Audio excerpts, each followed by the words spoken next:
Nasu and TypeMoon love space characters and stories, so let's talk about some of them. It is known that the original vampire, Crimson Moon Brunstud, is from the moon, and all true ancestors are made in his image, figuratively. His goal is to find the next true ancestor and take its position and use them as a vessel. It is also known that the apostles, man-made vampires, are also no exception to his influence, usually being made by true ancestors, turning them into vampires. TypeMoon is considered an ultimate one, which are some of the strongest creatures in the TypeMoon universe capable of exterminating humanity with ease. They are known to come from different celestial bodies, and they are unkillable by any earthly methods unless you have special powers or conceptual weapons which can take them out, which very few have. Those that we know as the Olympus 12, the Greek gods such as Zeus, Artemis, Demeter, and so many more, are actually machines from space.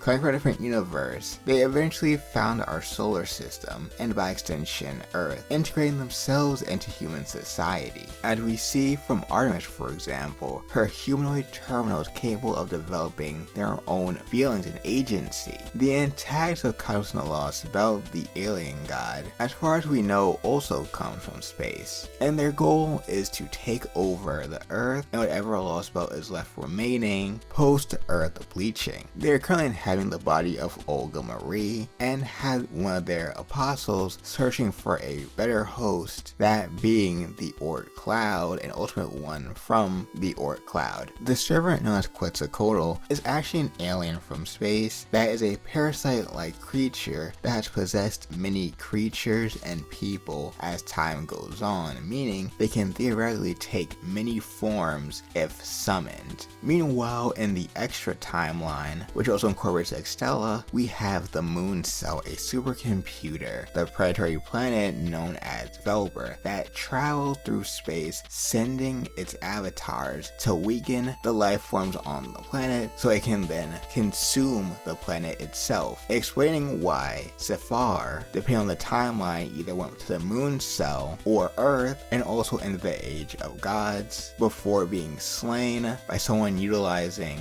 Excalibur and being reborn as Attila the Hun from their remains. Although in the Lost Belt timeline, they do end up failing and falling to the Olympus 12. The character Kama has a body that is very space-like, as you can see, and she has become one with space itself, which you can especially see from her assassin form's noble phantasm. We also have the character Voyager, who is the youngest servant to date, who is a space probe that has traveled across space, taking flows of celestial bodies. Meanwhile, in the Saber universe where Saber Wars takes place, humans have become servants, becoming powerful and essentially immortal. The world of Saber Wars is one where people travel space casually just to get around. And lastly, for this video, we have the Moon Girl from Tsuki no Sango, who looks human but is actually a control center for the moon of that world, who was made by humans who traveled to the moon. She has a whole story that I could go into, but you could check out the video that I did on her. So if you like this video and you want to learn more about space, check out the video in the card or in the description below.